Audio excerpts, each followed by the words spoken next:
కేటీఆర్ గారు క్యారెక్టర్ గురించి మరి వారి గతంలో వారు చేసినటువంటి కార్యక్రమాల గురించి మహిళల మీద వారికి ఉన్నటువంటి మరి చులకన భావం గురించి మాట్లాడుతూ మరి ఆయన నన్ను రొచ్చగొట్టే విధంగా మాట్లాడినప్పుడు నేను భావోద్వేగానికి లోనై మరి కొన్ని ఆయన మీద నేను విమర్శలు చేయాల్సిన అవసరం వచ్చింది.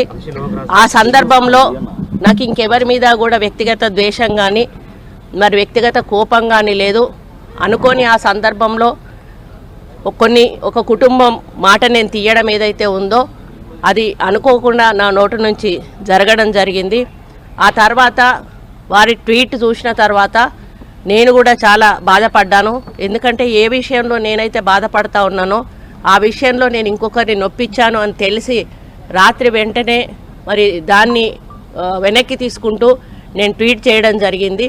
కాబట్టి నాకు జరిగిన అవమానం, నేను పడ్డ బాధ ఇంకొకరు పడకూడదు అనేటువంటి ఒక ఆలోచనతోటి నేను బేషరతుగా దాన్ని వెనక్కి తీసుకోవడం జరిగింది. కానీ కేటీఆర్ విషయంలో మాత్రం తగ్గేది లేదు. ఆయన తప్పనిసరిగా క్షమాపణ చెప్పాల్సిన అవసరం ఉంది.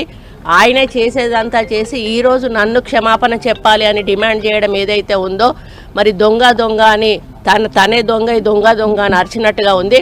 ఆ విషయంలో మాత్రం ఎట్టి పరిస్థితుల్లో కూడా వెనక్కి తగ్గేది లేదు. భవన్లో మాట్లాడేటప్పుడు మరి కేటీఆర్ గారు క్యారెక్టర్ గురించి మరి వారి గతంలో వారు చేసినటువంటి కార్యక్రమాల గురించి మహిళల మీద వారికి ఉన్నటువంటి మరి చులకన భావం గురించి మాట్లాడుతూ మరి ఆయన నన్ను రొచ్చగొట్టే విధంగా మాట్లాడినప్పుడు నేను భావోద్వేగానికి లోనై మరి కొన్ని ఆయన మీద నేను విమర్శలు చేయాల్సిన అవసరం వచ్చింది.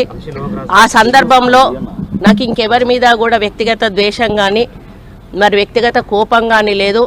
అనుకోని ఆ సందర్భంలో ఒక కుటుంబం మాట నేను తీయడం ఏదైతే ఉందో అది అనుకోకుండా నా నోటి నుంచి జరగడం జరిగింది. ఆ తర్వాత వారి ట్వీట్ చూసిన తర్వాత నేను కూడా చాలా బాధపడ్డాను. ఎందుకంటే ఏ విషయంలో నేనైతే బాధపడతా ఉన్నానో ఆ విషయంలో నేను ఇంకొకరిని నొప్పించాను అని తెలిసి రాత్రి వెంటనే మరి దాన్ని వెనక్కి తీసుకుంటూ నేను ట్వీట్ చేయడం జరిగింది.